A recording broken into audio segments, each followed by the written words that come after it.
Bienvenue dans ce nouveau numéro de votre émission Décryptage qui parle aujourd'hui de l'exploitation de pétrole dans les aires protégées en République démocratique du Congo, le cas du parc de Virunga qui a suscité beaucoup de réactions dans la classe politique ici en République démocratique du Congo. Pour en parler justement sur ce plateau, le député national François Nzekouye qui est également rapporteur de la commission environnement à l'Assemblée nationale. Bonjour et bienvenue. Bonjour Claude Bénganine. D'abord, quelle est la motivation du gouvernement pour autoriser l'exploitation du pétrole dans le parc de Virunga?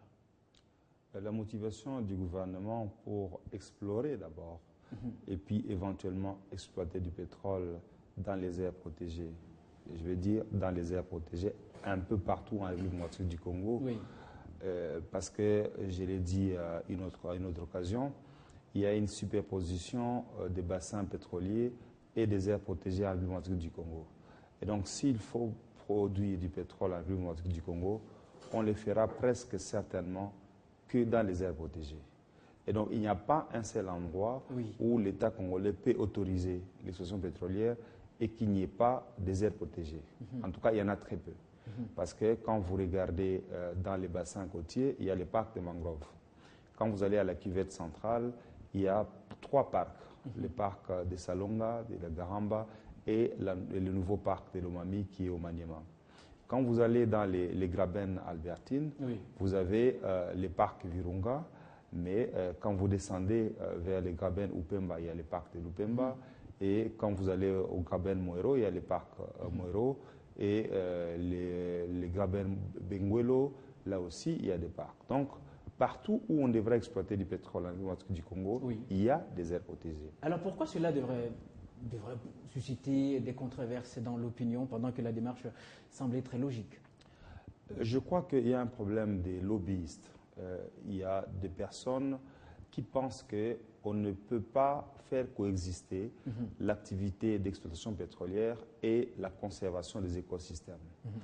Et il y a des questions sentimentales, des Occidentaux particulièrement, parce que le parc Virunga, c'est le premier parc en Afrique. Il a été créé en 1925. C'est un parc qui est extrêmement riche en biodiversité et où on retrouve des espèces rares qui sont quasiment endémiques à la République du Congo.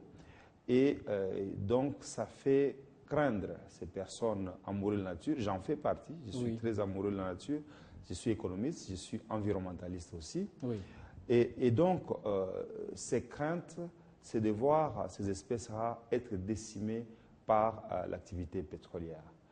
Et donc, ceux qui pensent que ces deux activités ne peuvent pas coexister, il y a parmi eux l'UNESCO, il y a WWF et beaucoup d'autres. Ils estiment donc qu'il faudrait faire un moratoire sur l'exploitation pétrolière et privilégier le tourisme qui, pour eux, peut donner beaucoup plus de ressources que le pétrole et éventuellement commencer l'exploitation pétrolière dans d'autres zones que les parcs Virunga. Or, je viens de vous démontrer qu'il n'y a pas un seul endroit où on peut exploiter du pétrole sans trouver des aires protégées. Et donc, voilà les inquiétudes de ceux-là. Inquiétudes auxquelles les personnes qui pensent qu'il faut exploiter le pétrole répondent de plusieurs manières. Mais c'est quelque part fondé aussi. Non, c'est une inquiétude qui n'est pas fondée. Et elle serait fondée dans l'hypothèse que nous exploitions le pétrole en tenant compte des technologies anciennes qui étaient effectivement polluantes. Notamment la technique qui consiste à faire le torchage, c'est-à-dire brûler les gaz dans l'atmosphère, ce qui enverrait les CO2 dans l'atmosphère et donc peuvent appauvrir les sols, amener des maladies, ainsi de suite. Aujourd'hui, les technologies ont beaucoup évolué. Et donc, il est possible aujourd'hui de récupérer les gaz et les transformer en moyen de produire de l'électricité, en bonbons de gaz pour les besoins ménagers, du chauffage, de cuisine et autres. Donc, les craintes étaient justifiées dans l'hypothèse où on restait dans les anciennes technologies. Or, nous sommes aujourd'hui, tous les mécanismes qui ont été pris en République démocratique du Congo font qu'on oblige, déjà même en phase d'exploration, que les techniques d'exploration soient les moins polluantes possibles au monde. C'est une exigence qui est faite à l'entreprise qui doit faire l'exploration. Et donc, dans ce contexte-là, il n'y a pas d'inquiétude réelle et nous ne sommes pas les premiers à le faire. Alors finalement, qu'est-ce que le pays aura gagné je lorsqu'il accepte de pêcher? Je vais vous répondre à ce que le pays doit gagner, mais je dois vous dire d'abord, quand je vous dis que nous ne sommes pas les premiers à le faire, au parc ou la réserve de la Gamba au Gabon, on produit du pétrole depuis 20 ans. En face de nous ici, au Congo-Brazzaville, on est en train d'explorer dans un parc qui est considéré patrimoine mondial de l'humanité. À l'est de notre pays, dans la continuité du parc Virunga, dans le parc Queen Elizabeth, on est très avancé en exploration et on est en phase de forage. Oui. Et sachant qu'il y a un phénomène de vase communicant entre les deux parcs et le phénomène de transhumance périodique des animaux, il est clair que si on autorise aujourd'hui à l'Ouganda d'explorer, c'est qu'il y aurait des conséquences aussi sur le parc Virunga, indirectement ou même directement. Parce que les lacs Édouard, dans lesquels l'Ouganda a un terre de forêt, c'est les mêmes lacs que nous avons. S'il y a des contaminations quelconques qui peuvent être faites par l'exploration faite par l'Ouganda, ils vont contaminer aussi les Congo. Donc c'est anormal. Si les personnes qui disent cela sont conséquents, devaient dire qu'on interdise l'exploration partout dans ces zones. Pourtant, ils encouragent, ces mêmes personnes encouragent à l'Ouganda de faire l'exploration. Donc, ils sont conscients qu'il n'y aura pas de conséquences négatives. Alors, qu'est-ce que le gouvernement gagne? Voilà ce que le gouvernement gagne en faisant un choix sur le pétrole. Aujourd'hui, nous produisons 25 000 barils de pétrole par jour. Et l'État reçoit des pétroliers 400 millions de dollars. De quel gisement, précisément? Dans les bassins côtiers, notamment avec Perenco, Chevron et d'autres qui sont certains en offshore, d'autres en onshore. Et donc, on ne produit que 25 000 barils par jour. Et avec ces 25 000 barils par jour, les pétroliers contribuent à l'ordre de 400 millions de dollars au budget de l'État. Ça veut dire les 10% des recettes internes que nous avons. Et quand vous regardez les pays voisins qui nous entourent, l'Angola, l'Angola a 65 qui est milliards. Très avancé d'ailleurs dans ce domaine. Voilà, a 65 milliards de budget par an, avec une population d'autour de 25 millions d'habitants. Et l'Angola pompe, vous imaginez combien? 1 750 000 barils par jour. Et donc, si nous devons arriver au niveau de l'Angola, au niveau développement, je vais dire, l'Angola qui a 105 milliards de budget et 25 millions de population, nous devons arriver à avoir le triple du budget de l'Angola pour pouvoir vivre au même niveau que les Angolais. Ça veut dire arriver à 200 milliards de dollars comme budget de l'État. Et où nous les aurons si ce n'est pas par le pétrole.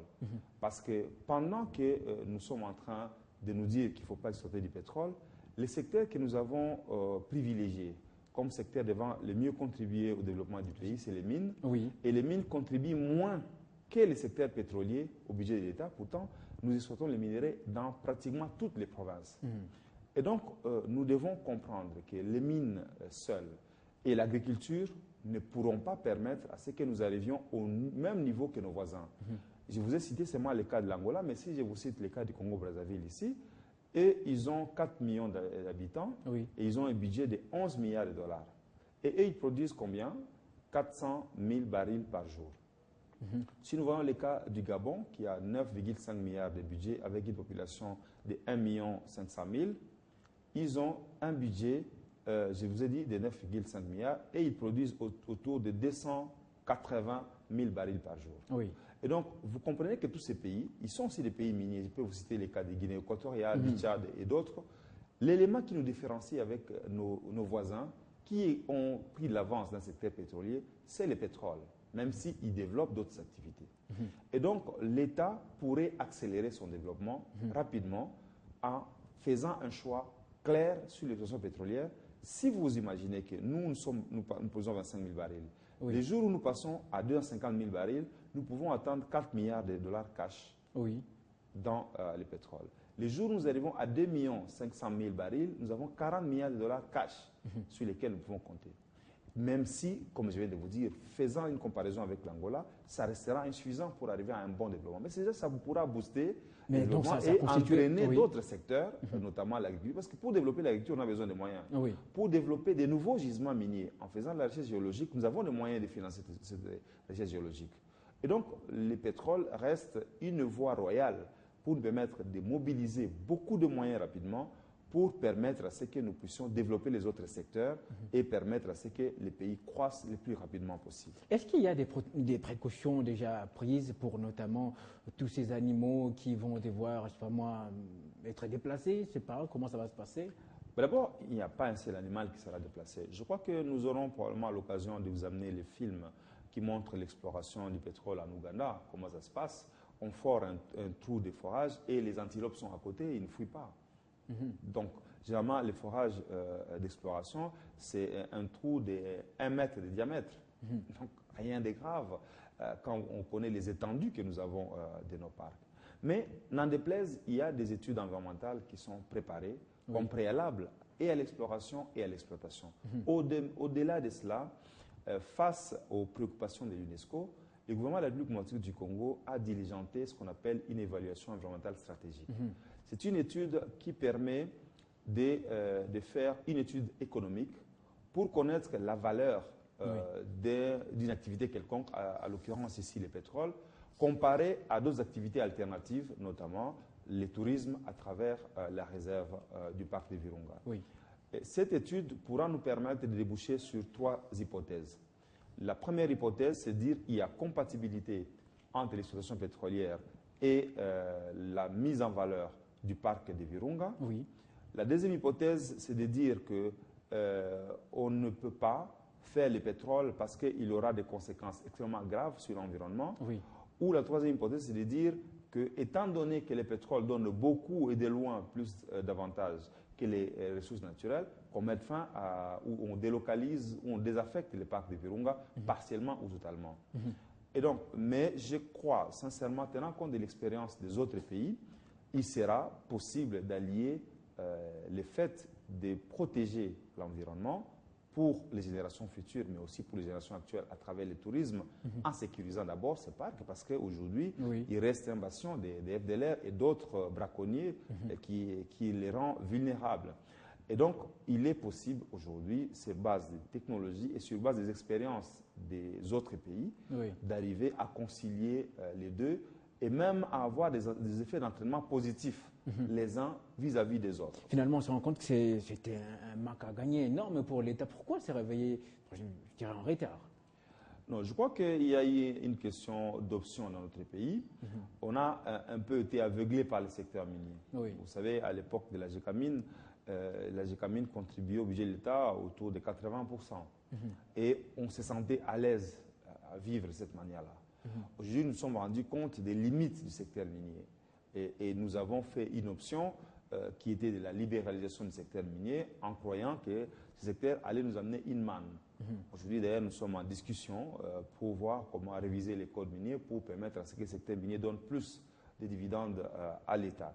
Mais quoi que l'on fasse, les mines ne pourront pas donner autant que ce que peut donner le pétrole aujourd'hui. C'est pour cela que nous disons nous devons faire une option claire vers l'exploitation pétrolière. La loi sur les hydrocarbures, qui est encore en examen à l'Assemblée nationale, va être votée, je suis sûr, à la session de mars. Et donc, ça pourra donner un cadre légal qui permettrait de reprendre à octroyer des blocs pétroliers dans d'autres endroits. Parce qu'on a suspendu l'octroi des blocs pétroliers, notamment dans la cuvette centrale ou dans les autres Graben Tanganyika, Upemba, Moero et Benguelo. On a suspendu jusqu'à ce que la nouvelle loi puisse être là, la loi qui pourra garantir non seulement la transparence, mais aussi la protection de l'environnement et une gestion équitable de cette ressource. Est-ce qu'aujourd'hui, vous pouvez dire que vous avez finalement trouvé un terrain d'entente, notamment avec toutes ces sociétés, toutes ces ONG qui se sont dressées contre le pays, contre le gouvernement d'avoir autorisé cela?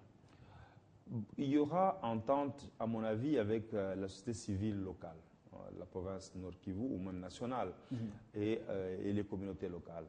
Mais il est presque impossible d'avoir un accord avec des associations, je peux citer comme WWF et autres, qui ont une attitude ambivalente. Pourquoi? Qui sont aujourd'hui